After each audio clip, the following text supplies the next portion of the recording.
नमस्कार दोस्तों, SharePointCafe.net channel में आपका स्वागत है। जैसे कि हमने पिछले वीडियो में बताया था कि इस बार हम लोग विजुअल स्टूडियो कोड के थ्रू अब पाइथन की प्रोग्रामिंग करेंगे।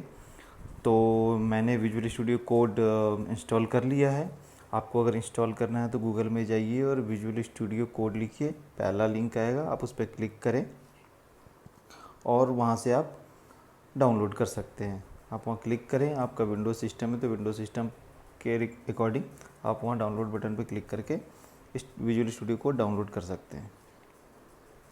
एक बार जब आपके पास विजुअल स्टूडियो कोड इंस्टॉल हो गया, उसके बाद आपको एक्सटेंशन बटन पर क्लिक करना है। आपको पाइथन से रिलेटेड कुछ एक्सटेंशन चाहिए जो आपको हेल्प करते हैं प्रोग्रामिंग करने में। तो सबसे पहले लिखिए पाइथन, और जो पहला ऑप्शन आता है पाइथन का वो आप क्लिक करके इंस्टॉल कर लीजिए।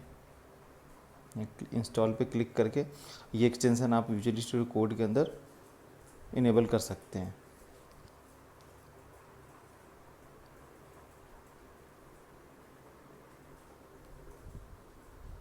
तो जैसे देख सकते हैं कि मैंने इसको इंस्टॉल कर लिया है और अब हम चाहेंगे कि अब हम इस प्रोग्रामिंग इसमें स्टार्ट करें। तो सबसे पहले एक फ़ाइल ऐड करते हैं विथ py एक्सटेंशन, क्योंकि पाइथन का जो फाइल एक्सटेंशन होता है वो .py होता है।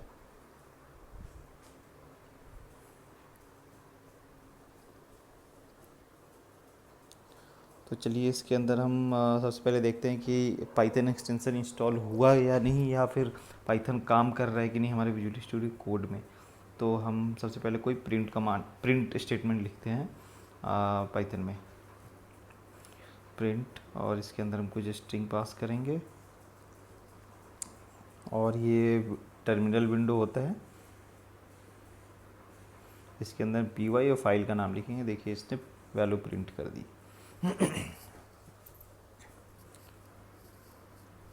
चलिए अब हम प्रिंट से आगे बढ़ते हैं और कुछ और कोड लिखते हैं पाइथन के अंदर।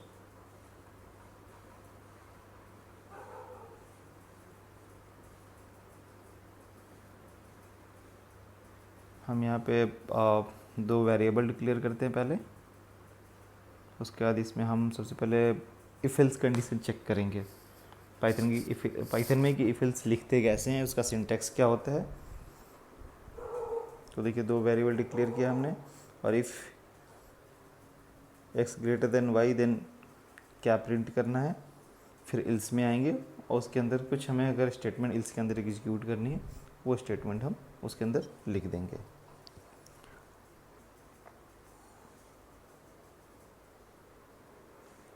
इल्स में हमने लिख दिया y इज़ ग्रेटर। अब हम इसको एग्जीक्यूट करेंगे, py स्पेस फाइल का नेम, और इंटर प्रेस करेंगे। देखिए अभी इसने बता दिया y इज़ ग्रेटर। अब हम वैल्यू चेंज करेंगे। अब फाइल को सेव करके उसके बाद हम फिर से वो कोड एग्जीक्यूट करेंगे और देखेंगे क्या आउटपुट आता है। देखिए इस बार आ गया x इज़ ग्रेटर, तो यानी कि हमारा इफ एल्स कंडीशन काम कर रहा है। अब हम पाइथन में थोड़ा और कोड करते हैं और देखते हैं लूपिंग कैसे करते हैं। तो फॉर लूप जैसे चलाना होता है, फॉर आई इन रेंज, और कहाँ तक की वैल्यू प्रिंट करनी है आपको, 10 तक, 20 तक। तो जैसे मैंने यहाँ पे 10 दे दिया और आई की वैल्यू यहाँ पे मैं प्रिंट करूँगा।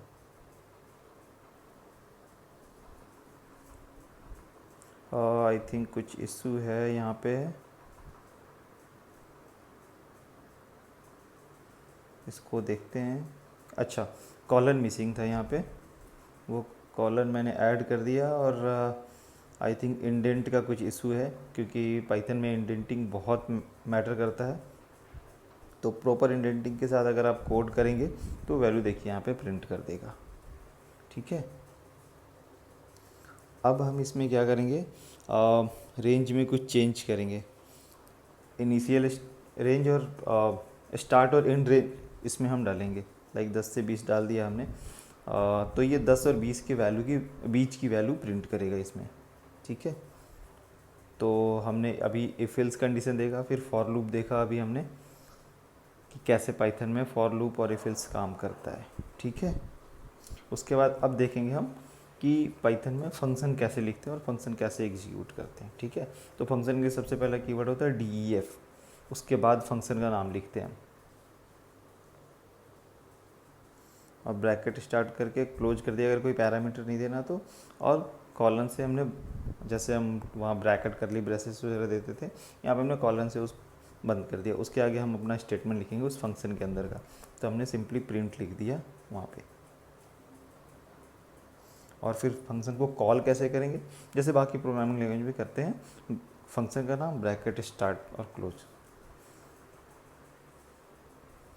और देखिए ये हमारा फंक्शन एग्जीक्यूट हो गया। तो यानी कि हमारा कोड सही है ये। ठीक है, अब हम इस फंक्शन में कुछ वैल्यू पैरामीटर लेंगे, एज ए पैरामीटर लेंगे, और फिर देखेंगे कि पैरामीटर कैसे पास करते हैं और वो कैसे एक्सेप्ट करके उनको एग्जीक्यूट करता है। तो जैसे यहाँ पे हमने पैरामीटर दे दिया, एक फंक्शन लिख दिया सम, उसमें पैरामीटर दे दिया a और b, और एग्जीक्यूशन में जब उसके फंक्शन ब्लॉक के अंदर कोड लिखें तो a+b प्रिंट करेंगे, और जब कॉल करेंगे तो सम और दो वैल्यू हम चाहें तो वहाँ से पास कर देंगे, 10 और 20 या कोई भी वैल्यू चाहे हम पास कर दें, कोई इंटीजर वैल्यू। ठीक है, अब देखिए अब हमने एग्जीक्यूट किया तो हमारा आउटपुट उसके अकॉर्डिंग आ गया जैसे हम चाहते थे।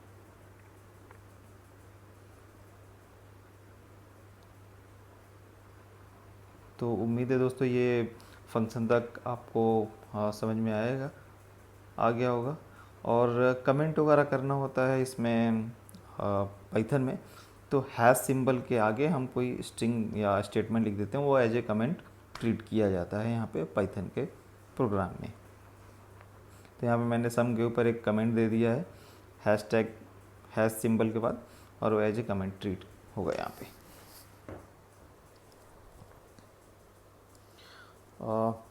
इसके बाद दोस्तों हम देखेंगे कि क्लास कैसे डिक्लेयर करते हैं, क्लास के अंदर कोड कैसे लिखते हैं हम पाइथन में। तो देखिए क्लास वो कीवर्ड होता है, उसके आगे हम क्लास का नाम देंगे, फिर हम आगे कॉलन देंगे, उसके बाद उस क्लास के अंदर क्या क्या लिखना है, फंक्शन लिखना है, वेरिएबल डिक्लेयर करना है, या कुछ और कोड लिखना है जो भी हम क्लास के अंदर कर सकते हैं, वो चीज़ें हम यहाँ पे लिखते हैं। तो देखिए एक फंक्शन बनाया मैंने, इसके अंदर प्रिंट फंक करके एक नाम दिया मैंने, और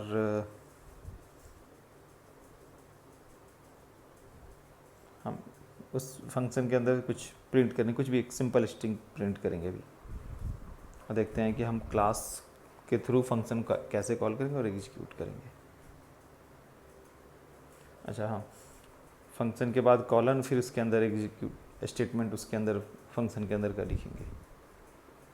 तो हमने प्रिंट स्टेटमेंट यहाँ लिख दिया है।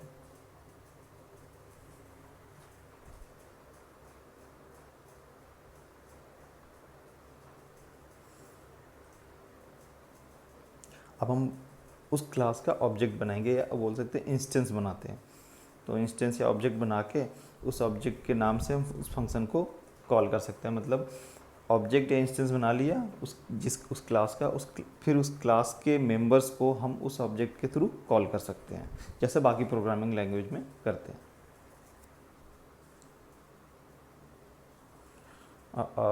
समथिंग वेंट रॉन्ग, कुछ एरर है।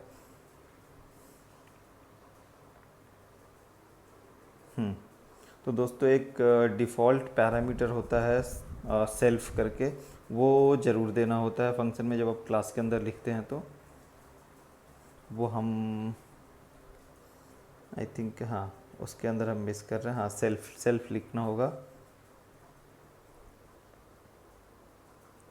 अभी भी आउटपुट नहीं है। अच्छा, इंडेंटिंग मिसिंग है, फिर यहाँ पे हम प्रॉपर इंडेंटिंग अगर यूज़ नहीं करेंगे तो पाइथन में बहुत परेशानी होने वाली है। तो अभी फिर से एग्जीक्यूट करते हैं प्रोग्राम को, देखिए इस बार एग्जीक्यूट हो गया। तो हमने 2-3 चीज़ें मिस करी थी यहाँ पे, सेल्फ पैरामीटर जो हमें डिफ़ाइन करना होता और प्रॉपर इंडेंटिंग हमने यूज़ नहीं करी थी। चलिए अब 2 और पैरामीटर यूज करते हैं इंटीजर का सम करने के लिए, देखते हैं ये क्या रिजल्ट देता है हमें।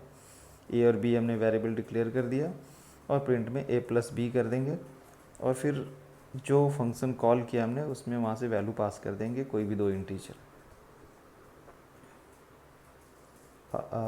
ओके, यहाँ पे देखिए ये देखिए बता रहा है method should have self as first argument. तो हम यहाँ पे सेल्फ को फर्स्ट आर्गूमेंट यहाँ पे या फर्स्ट पैरामीटर हम यहाँ पे बना देंगे। देखिए ये हमारा कोड एग्जीक्यूट हो गया। तो अगर क्लास के अंदर आप कोई फंक्शन लिखते हैं तो सेल्फ पैरामीटर आपका फर्स्ट पैरामीटर होगा किसी भी फंक्शन के अंदर।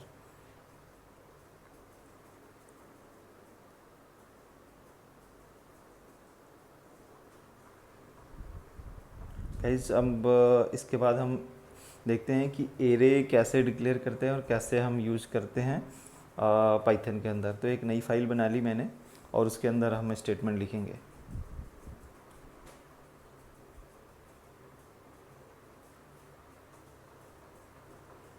तो देखिए मैंने प्रोडक्ट नाम से एक वेरिएबल डिक्लेयर किया, वो एज ए एरे है।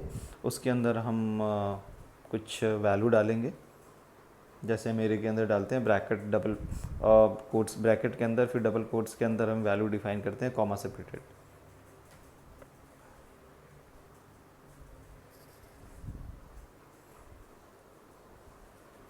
तो अब इस प्रोडक्ट एरे के अंदर कुछ वैल्यू है, उसको हम प्रिंट करेंगे, किसी पर्टिकुलर वैल्यू को, किसी इंडेक्स पे, फर्स्ट इंडेक्स, सेकंड इंडेक्स या जीरो इंडेक्स की वैल्यू को। तो देखिए कैसे प्रिंट करते हैं।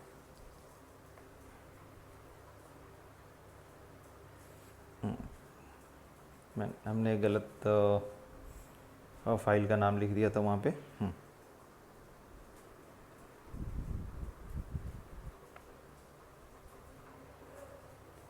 दोस्तों एक pylint एक्सटेंशन आता है, वो ज़रूर इंस्टॉल कर लें।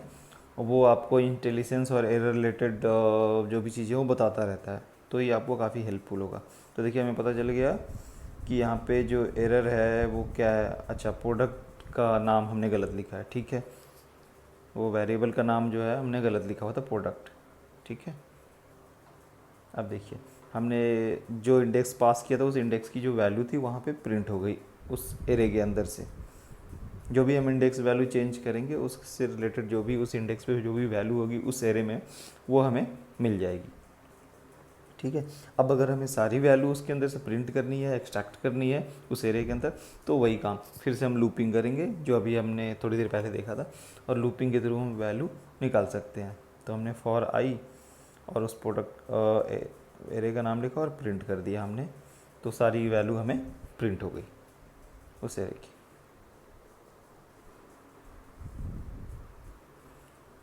तो दोस्तों उम्मीद करता हूँ आपको ये वीडियो अच्छा लगा होगा।